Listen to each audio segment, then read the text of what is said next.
Actually આ જમીન જે છે આમાં સૂચિત સોસાયટી ડેવલપ થઈ છે અને 97માં ડેપ્ટી કલેક્ટર દ્વારા આને જે જમીન જે છે આ ખરેખર આના પૂર્વજોની જમીન છે પણ 97માં ડેપ્ટી કલેક્ટર દ્વારા ખાલસા કરવામાં આવી છે અને આના પછી આ લોકોએ 2017માં આને માટેની એપ્લિકેશન મૂકી હતી જે રિજેક્ટ થઈ છે. અપીલની જે કામગીરી જે છે આ ઓફકોર્સ પાર્ટી જે પણ હોય અને અપીલના તમામ માધ્યમ જે છે આ ખુલ્લા હોય છે, પરંતુ આપને ખબર હશે કે 2017-18 પછી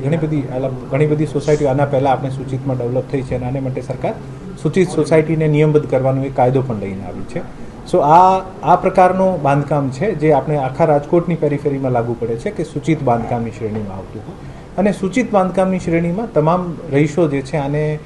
સરકાર અધિકાર આપે છે કે પોતપોતાના વેલિડ આધાર પુરાવા રજૂ કરીને આને આપ નિયમબદ્ધ કરાવી શકો છો. તો આ પ્રકારનું એક બાંધકામ છે જે પણ અરજદાર અથવા વચ્ચે પણ 2021 અને 24માં પણ એક શક્તિ સોસાયટી અને એક બીજી સોસાયટી દ્વારા પણ આ જ સર્વે નંબરમાં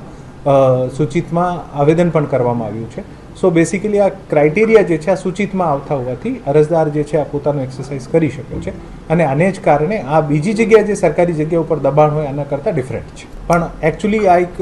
અપીલનો મેટર છે. આ લોકો અપીલ કરે અને અપીલ કર્યા પછી જે પણ આનો નિર્ણય આવે છે અને અપીલમાં શું નિર્ણય આવી શકે આને અગાઉમાં કોઈ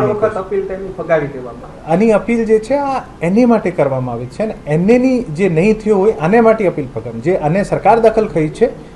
મારા રેકોર્ડ સુધી જ્યાં સુધી મને ખબર છે અપીલ કદાચ કરી હશે તો મારા ધ્યાનમાં નથી, મારા રેકોર્ડ ઉપર નથી.